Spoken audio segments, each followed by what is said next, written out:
Alright, let us do a quick recap. We saw how to plot, very simple, one line, describe the x and then simply say plot.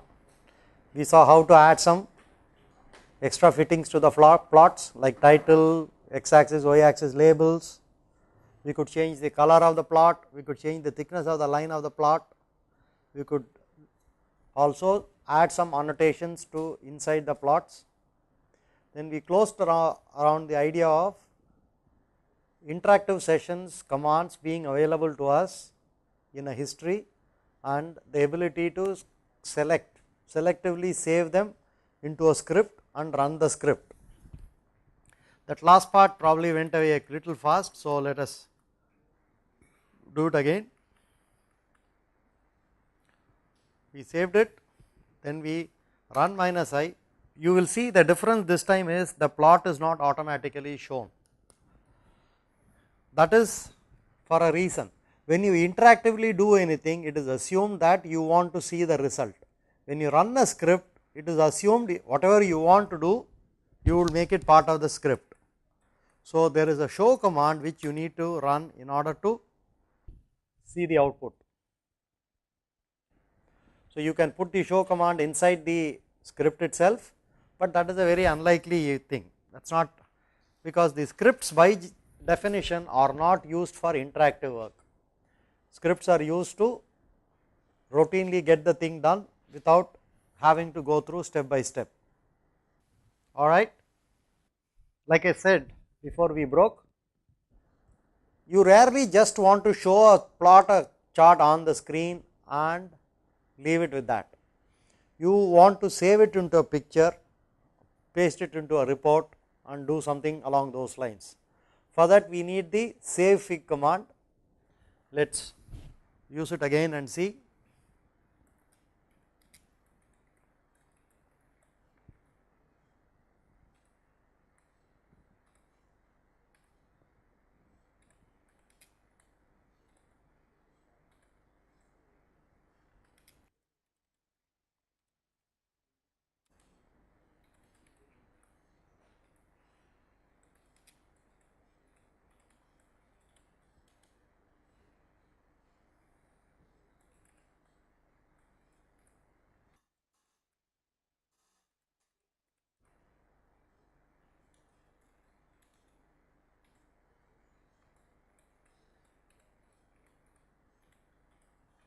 You could have given any name.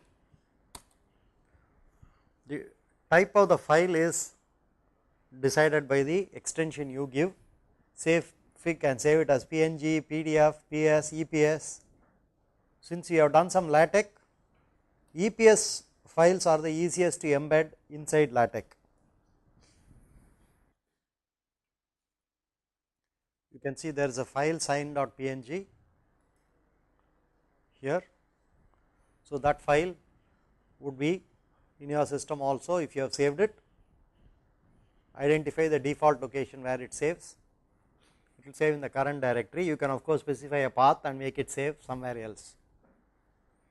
So this file can be now used in different contexts for, you can embed it into a document, into a LaTeX document, preparing a report, etc. We made a comment till now, whatever command you give is additive. It goes on adding to the existing command, correct? Whatever output is there, any new command adds the output to the same. We did one thing in order to fix it, that was clear the picture using CLF.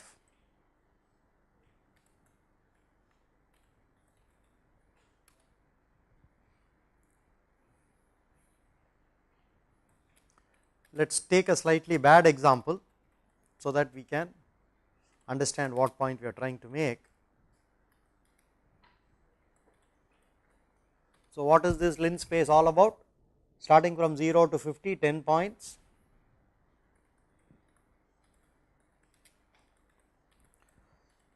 Now the points are very, very coarse.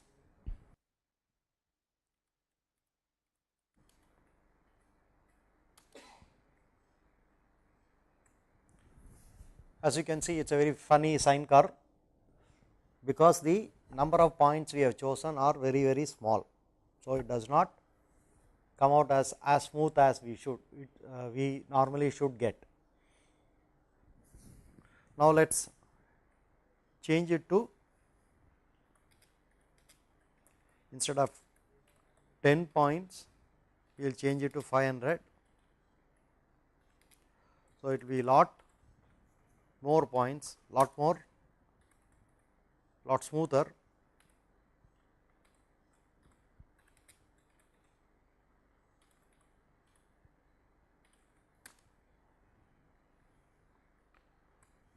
But you will find the picture is overlaid. This is the default behavior, as you have noted, which is why we could add a title, we could add a label all separately. This is the default behavior of PyLab, to be specific. Often when we have multiple plots in the same picture, we need to explain what each is, which is where a legend comes into play. So, let us use a legend now.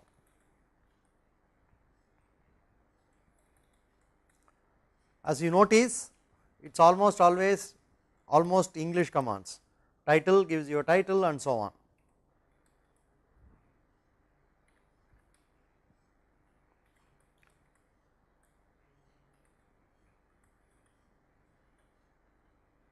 Please note the square bracket.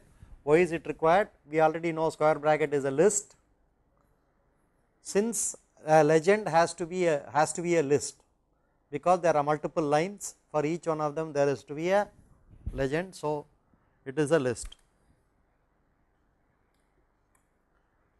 and please note we just said sin 10 and sin 500. Python took care of identifying which one is which. Alright. So, this is the legend. The position of the legend can be changed.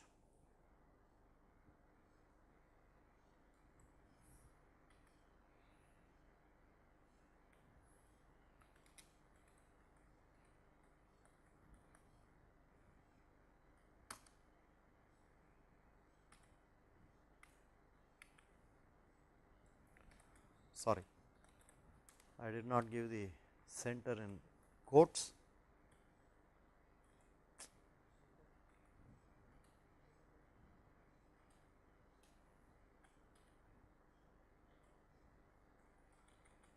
You have to give the center in quotes. You will find now the legend has moved to the center. So, there are different locations you can put it in. Sometimes you do not want two separate, you want two separate pictures, you do not want everything in the same place. For that we have a figure command. Let me clear this screen so that we can.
Now, you notice there are two pictures, this is one, this is the other, one in blue and one in green. On a larger screen you can see both of them side by side. So, the figure command essentially is a way of directing the commands. When I say figure 1, it says whatever command I type now applies to figure 1. If I say figure 2, whatever command I type now applies to figure 2. So, if you look at the commands we have done, just look at it.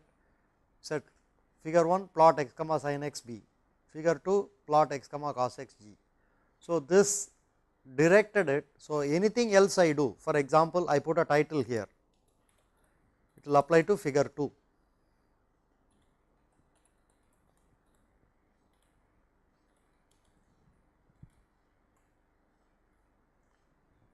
Well, the other one will not have a title, because the command only applies to the figure for which you have chosen.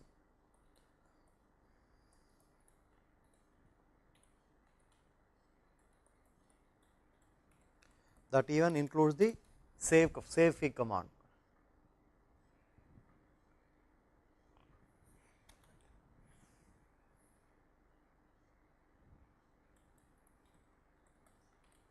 Now, switch to figure 1, let us give a title.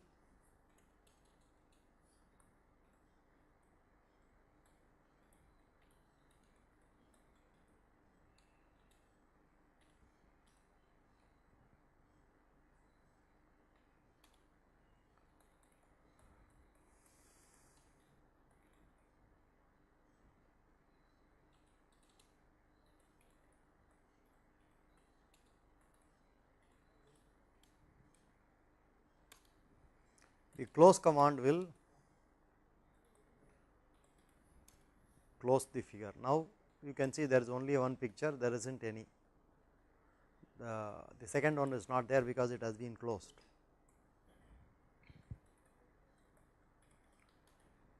Now, you will not see a single picture. So, the close command is useful too. All right. This whole idea is multiple plots. The first type of multiple plots is to produce two separate plots. Sometimes you want subplots. The command to use is a subplot.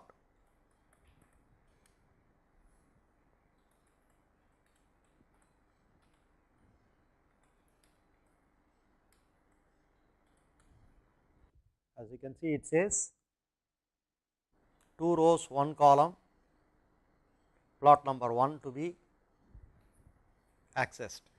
Instead of figure 1, now you say, you know what, I want a subplot. There are going to be 2 rows 1 column, and the first one is what I am accessing. When we said figure 1 and figure 2, they were completely separate plotting areas. When you say subplot, it is in the same.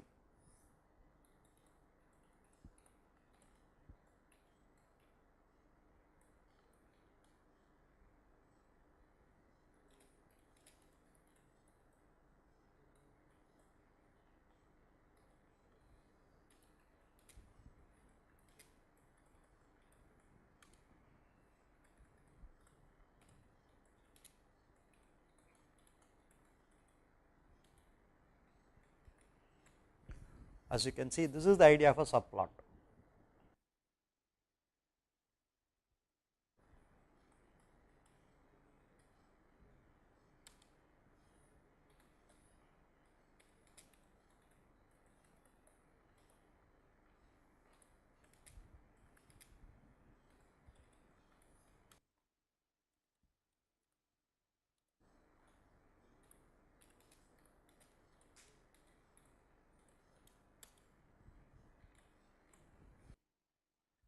You can have 2 rows, 2 columns, which will give you 4 different plots and so on as per your need.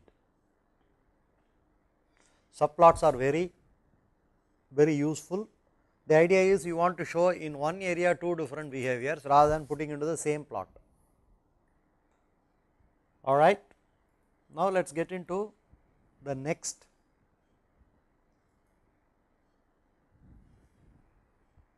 topic in some sense, in the next subtopic, that is plotting data. Till now we have been plotting y equal to sin x, y equal to cos x and so on. Very rarely do we need to do that. More often than not, we will have a experimental data to be plotted. So, the data is what we normally plot. But remember, even though we said we have been plotting analytical functions, we have been plotting data only. It was generated by using an analytical function, still we were plotting using data. What do I mean by that? Let us see what.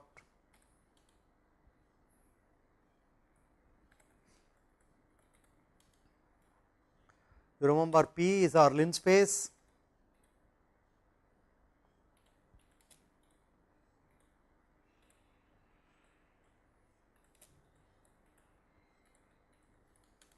now we plotted P and sin P,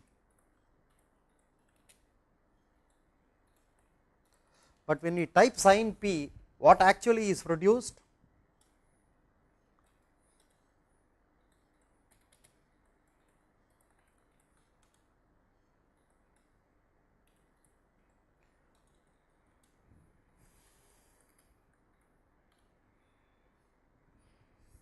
As you can see, it is an array itself.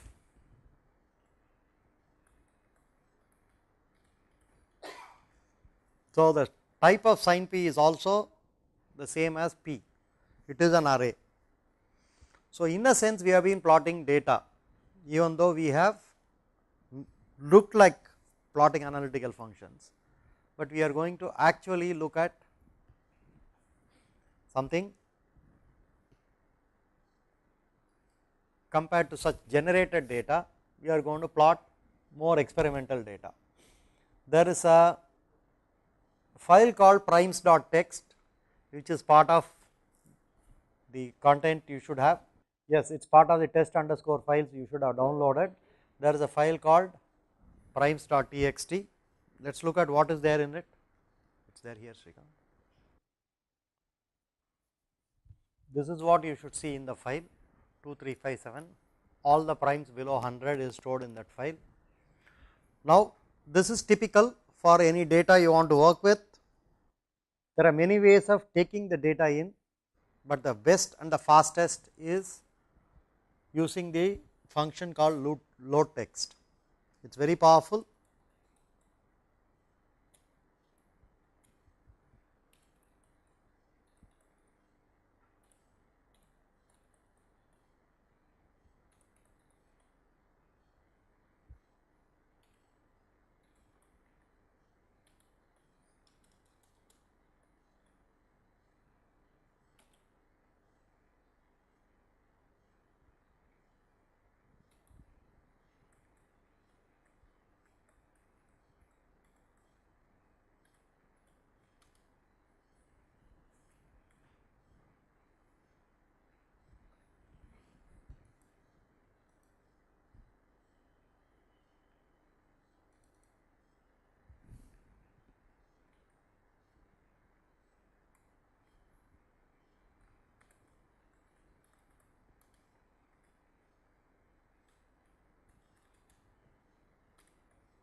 So, this essentially loads the content of the file primes.txt into that variable primes. So, let us print primes and see what is it is. Let us first look at what is its type. It is an array, ND array, as you can see from NumPy, and we saw the values are all floating point numbers,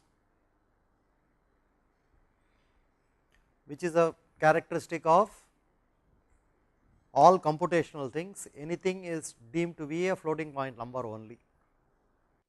We have another file pendulum.txt that has two data, two column data, the length and the time period.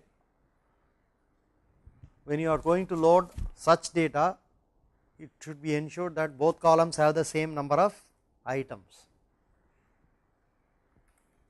So, let us load that pendulum file. Let us look at the file first. So, this is the data. As you can see, it has two columns of data, the length and the time.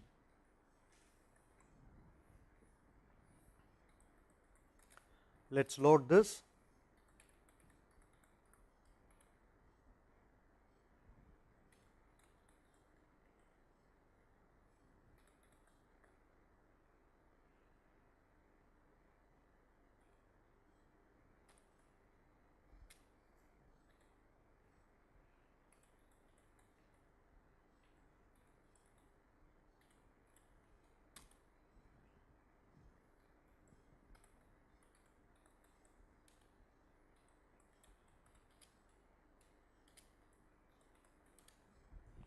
So, you can see it is a array lists of lists.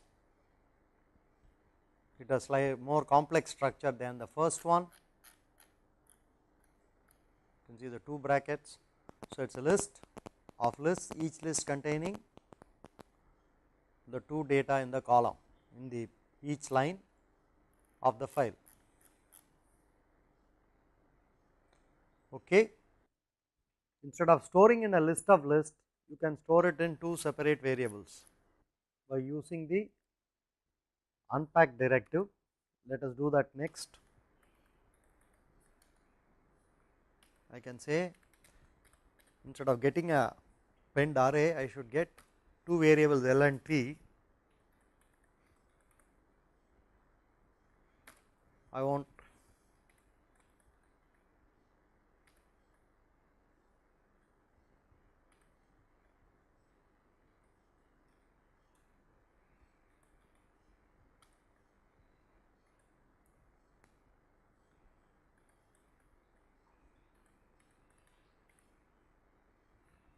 I also have to say in addition unpack equal to true.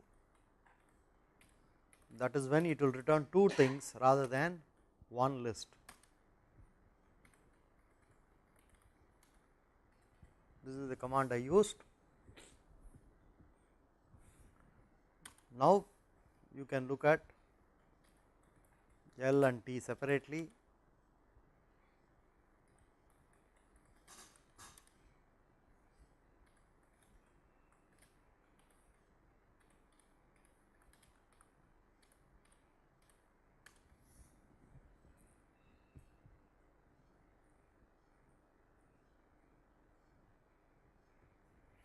We need to plot L and T square.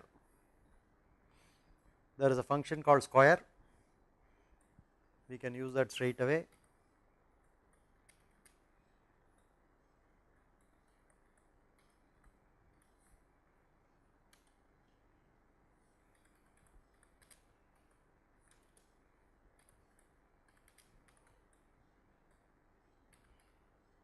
Since this is experimental data, does not make sense to plot a line.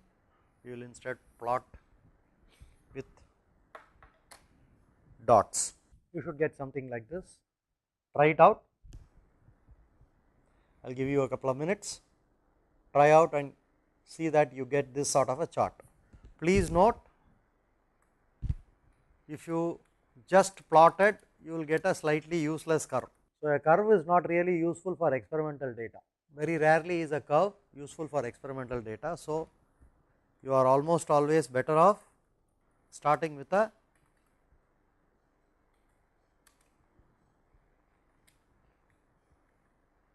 alright. Take a couple of minutes, produce this, convince yourself that the data from the file has now ended up and you have produced a plot. Alright, should have got that. Another important plot is what is called a error bar plot. We want to, let us see what is this, then we will get an idea. We want to plot instead of a point, the point plus some indication of the error in the experimental measurement we have. The two charts should explain to you the difference.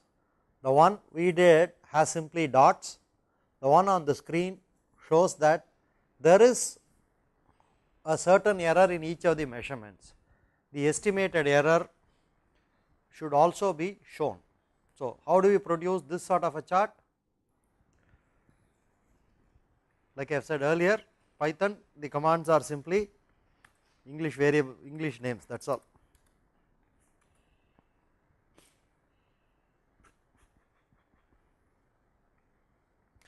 There is another file which contains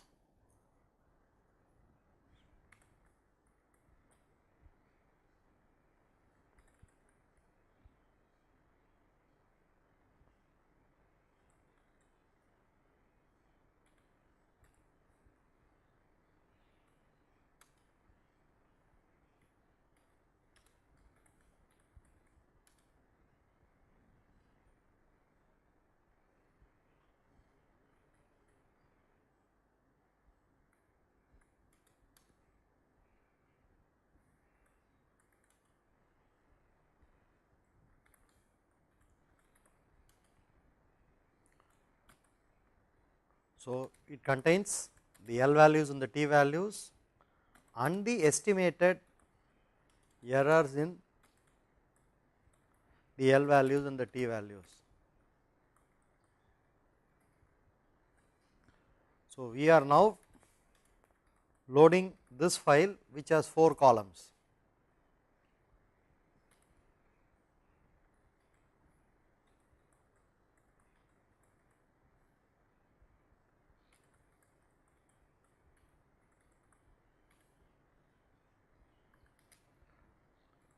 Of course, unpack equal to true has to be given because we have 4 separate variables.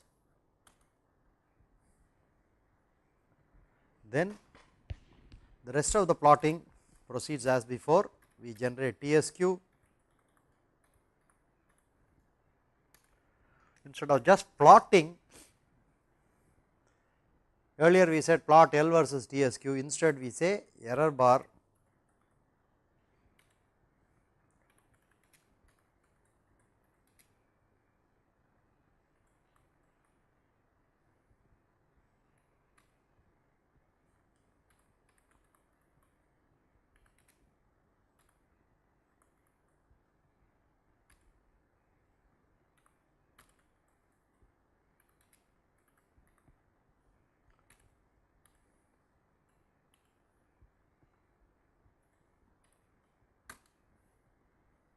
and you get this. Okay, try this out, very useful because most often you need to produce charts with error bars rather than assuming the values are exact.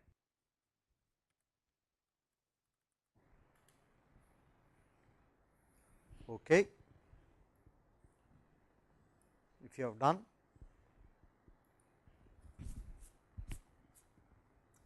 we have so far have been plotting what we could call line plots, either dots or a connected line, but there are other type of charts, that we will look at each of these.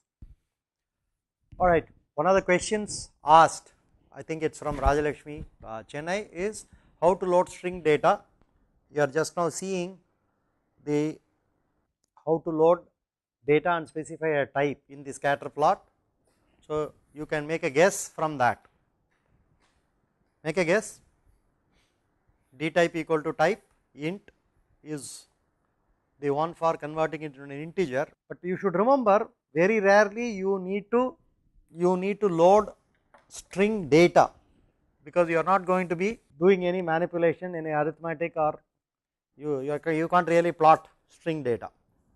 That said, if you are looking at using this as a mechanism to for example, you may be doing some work on probably natural language processing or whatever, you want to upload into a variable all the string from a file, there are other mechanisms available, but normally you will have D type as the option. Another question asked is how to view the saved figure. Saved figure is a file in the operating system. So, whatever your graphics image viewer in your operating system is, you use that to view it, that is all. Alright, and thanks for the questions. Let us get back to the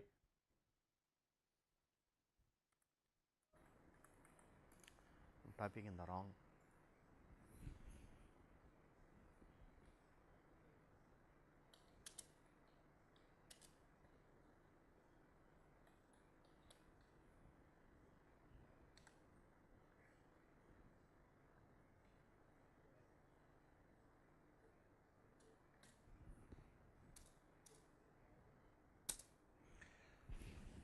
Okay. Another question is, can we get data from an XLS file? Yes, there are two possibilities. Once again, you can export from XLS into a text file and use this, or there are other libraries in Python available which will allow you to read and write Excel files. You can't do a direct load text from a Excel file. If you want to use load text, it has to be a simple text file. So the best option is go to Excel and export to. From Excel you can export to a fixed length format or a CSV format, whichever you like. A little bit of work is required in order to move from an Excel data to a form acceptable for load text. But to answer a slightly different question, if you want to manipulate Excel sheets from Python, it is possible. There are two libraries called XLRD and XLWT, which are available to open and edit and even create Excel worksheets. All right. Now let us go into the simplest of charts, a basic scatter plot.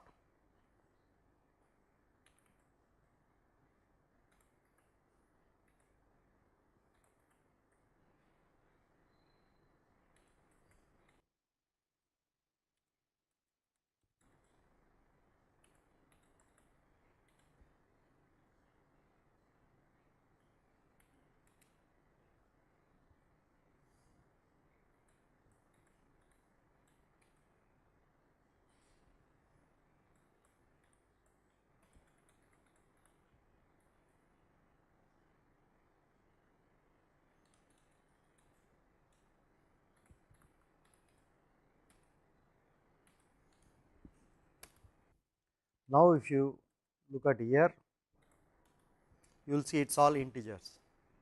Earlier, if you remember, even though there are primes was an integer data, the answer was shown after we did load text as floating point numbers. This is the way to get integers as integers.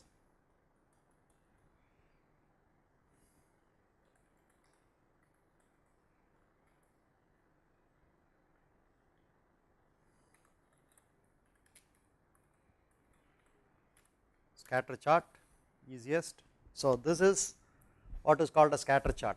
The very appearance tells you why it is called that, because data is scattered all over the place. When do you use it? You use it when you want to get a feel for how the data is, whether there is some large trend, you want to understand it before presenting or before making any conclusions, and then deciding on a different way of looking at it.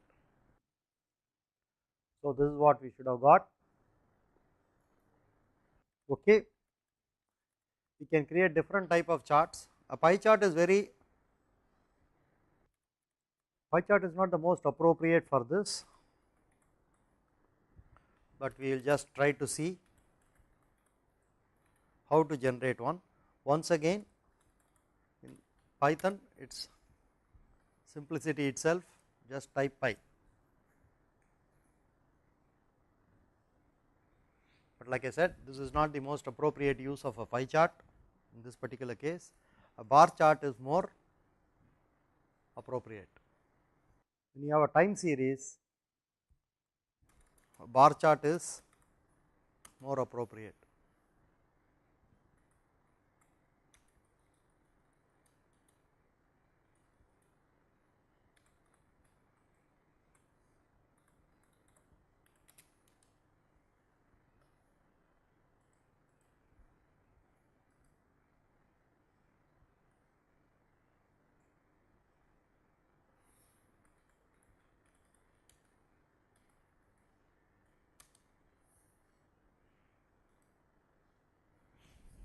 So this you will get.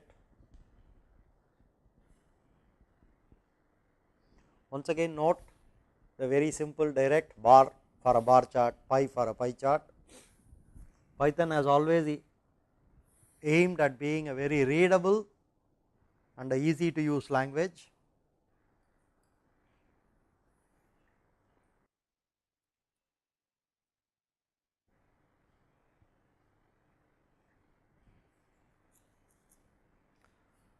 As you can see, the next exercise is to plot a log-log chart of y equal to 5x cubed.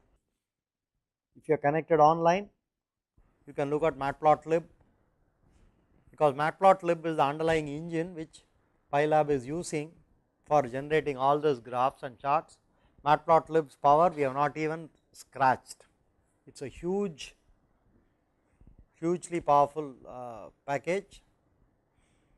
So, this particular example I am not going to type it in, please go ahead, try it out for yourself. Remember that what is the most appropriate chart to use is in some sense your understanding of what the underlying data represents.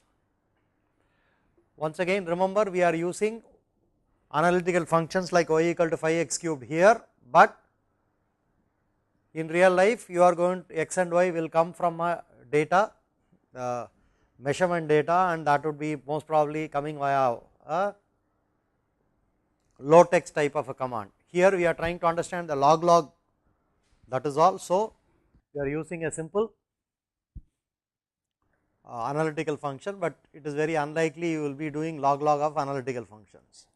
And the whole idea of a log is to produce, log tells you something has a certain behavior when looking at it. Okay. The most important data type for scientific computing in Python is arrays. Arrays look like lists, but you know lists are heterogeneous, arrays are restricted, arrays are homogeneous, and arrays have a very high performance implementation. The same operations you can do using lists, it will be considerably slower. So, all computation when you use arrays, so that the computation is very much faster. One of the simplest ways to create an array is from a list. So, essentially we use the command array which creates an array and uses the list as the provider of the basic data. It is important that we distinguish between an array and a list. For all practical purposes they look the same. Arrays are definitely significantly faster any computation. Let us look at the similar to linspace, we have a range command. Let us look at the range command.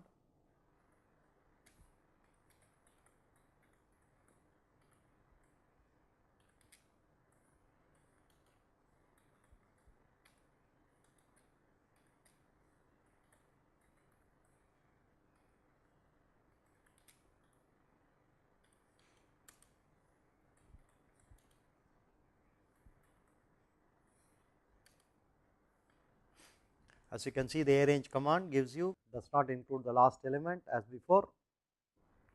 Now, the shape command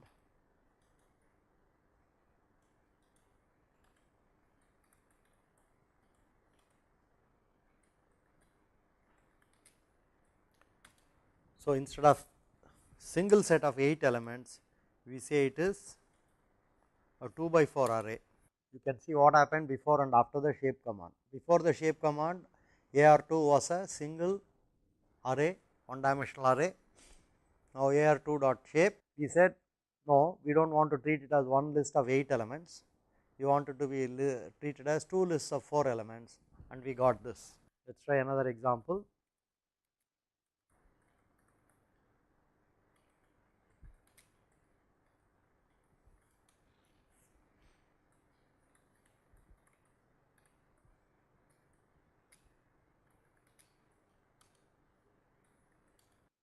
So, effectively you are folding a single long list into multiple lists, arrays.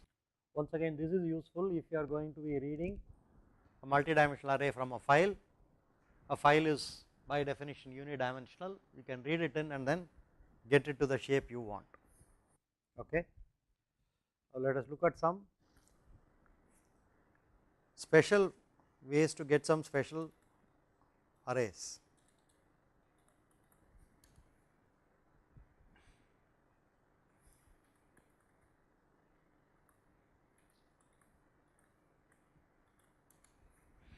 Which produces an array which is essentially,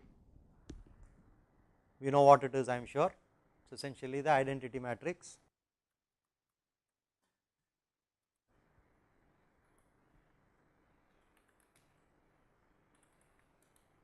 So, it will produce a 4 by 5 array all filled with zeros. There is also a series of commands available which end in like.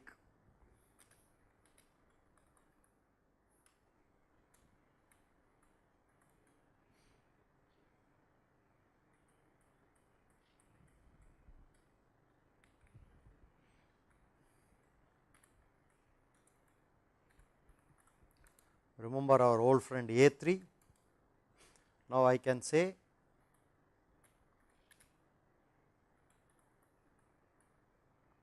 zeros like A3. So, the earlier command he gave was zeros 4 comma 5, that produced a 4 by 5 array with the element 0. Now, this will produce a 3 by 3.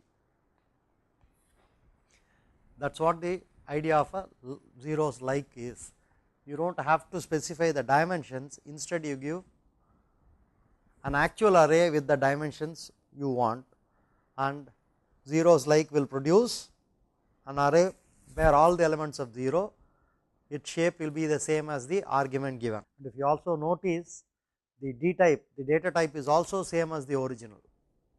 It is not 0.0, it is 0, since array has integer elements, B has integer 0 rather than the floating point 0.0. Similarly, you have ones like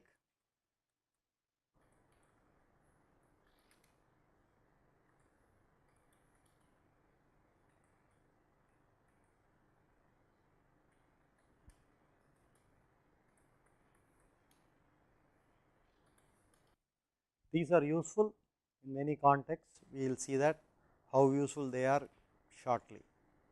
Let us look at the operations on the arrays. Please type out the commands on the screen and check and decide what actually is the meaning of, say, A1 plus 3. A1 is here. So, when you say A1 plus 3, what should happen? Test it out and see what happens. Similarly, A1 minus 7, A1 star 2, see what happens. Okay. By now, you would have seen that the plus operation is something that is applied to all the elements of the array. One of our students in earlier batch said this nicely. In Python, you think wholesale, do not think retail. So, plus is every operation is applied to all of the elements. So, if I say A1 star 2, but note that A1 is unchanged.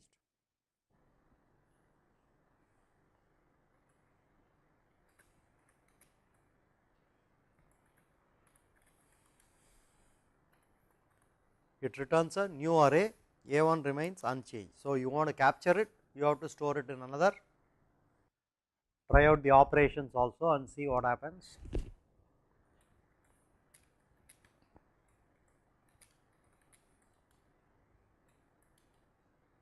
So, we have essentially updated the array in place. We can do that.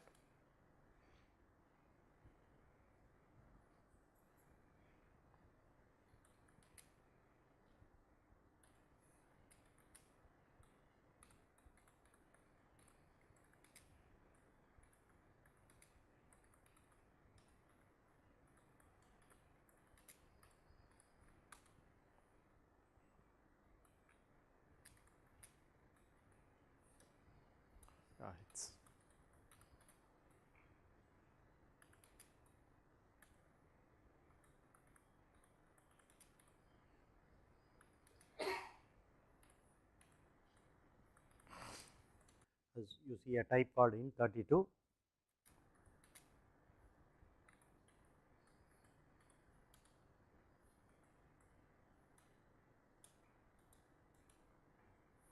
Now, it has become float 64. So far, we have been multiplying by scalars. We can of course add arrays, multiply by arrays, but please note that this is element wise multiplication. That is, each element of A1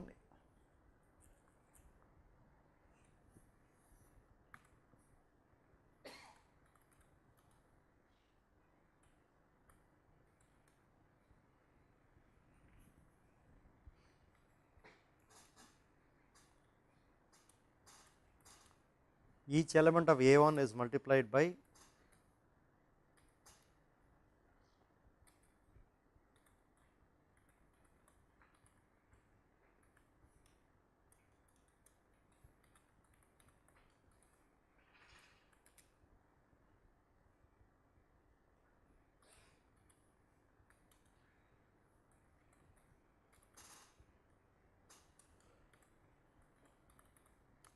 so this is A1, this is A2. So, A1 star A2 is element wise multiplication. Of course, you can store it in another variable and capture it and so on. So far, the only real difference you would have seen compared to a list is the operations and the fact that there is an underlying D type. Lists are heterogeneous, so there is no type of for a list. Arrays, there is a underlying type. Now let us do something. How do we access elements? How do we change them? As usual, indexing starts from 0. How do you access an element? Like a list again, AF2.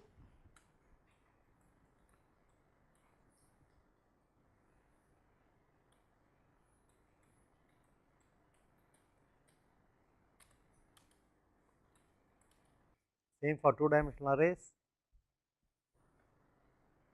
You can see in the last line of the slide that C, one element is being changed. Please type the A and C arrays, because we are going to have more examples using that. I am sure it will take a little bit of time to type the numbers. Alright, so you can access. One of the biggest differences is that you can assign to a row. You can see on the screen, indexing is similar to a list, but there is a very interesting in the last 2 points. You can see that you can say C minus 1 equal to C minus 1 happens to be a row. C is a 2-dimensional array. So, C of 2 is essentially the third row, C of minus 1 is the last row. So, I can say C of minus 1 equal to 0 and make the last row 0 in one shot. So, accessing a row works very simply.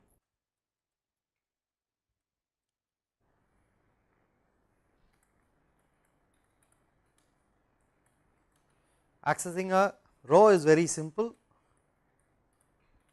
This gives me the first row and so on, but how do I access a column? In other words, how do I get 1, 4, 7? It is easy to get 1, 2, 3, 4, 5, 6, 7, 8, 9, but how do I get 1, 4, 7? Now, the answer comes from the fact that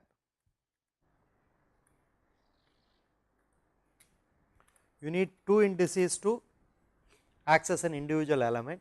The first is the row index and the second is the column index, right. Now, if I could say that the column in the row index remains and the column index changes, I get a row, but for that I do not have to actually say the column index varies, I simply say A3 of 0. For columns it is slightly different. If I say A3 colon simply says all rows, I am using the A3 because I do not want to type that C once again. Please you try out with C. This, as you can see, is, let us have A3 inside, so that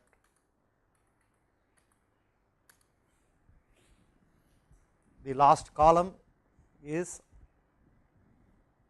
accessible this way. It is not very difficult, simply remember A comma B is the way to access a row and a column, colon tells you all the values, that is all. So, for that matter we will give you 4, 5, 6. So, there is nothing special, we simply, this also will give you 4, 5, 6. Some people even would suggest, in order to be consistent, you should always use 1 comma colon for even for rows, but that is a little unusual, but that brings it to the fact that there is nothing peculiar about accessing columns this way.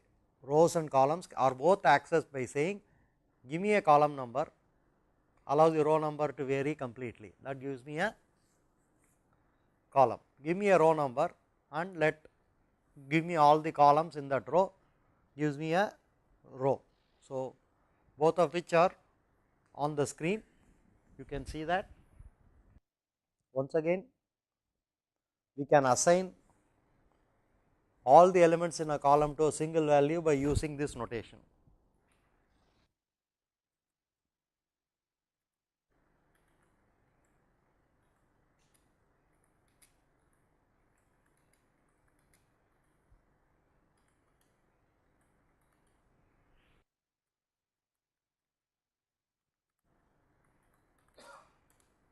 All right. Okay, the next part in arrays is something to do with slicing and how to use arrays for very simple image processing. I do not want to start the topic now, we may not be able to complete it before lunch, plus I want some time spent on any questions from your end. I understood that the programming test performance was rather poor. We are a little disappointed. So, the plan of action is to today's afternoon session after lunch, we will do a review of programming for some time and continue with the advanced Python tomorrow. We are fairly ahead of the schedule in these sessions. As you can see, we have done about 50% of the slides already. So, we will take advantage of that and use the rest of the afternoon for reviewing programming related topics. So, people should come prepared with some questions, anything you want to, when you do not understand, to ask. Let me repeat, we will review programming in the afternoon, but please come prepared with questions, difficulties you have. We will break now for lunch, see you back at 2.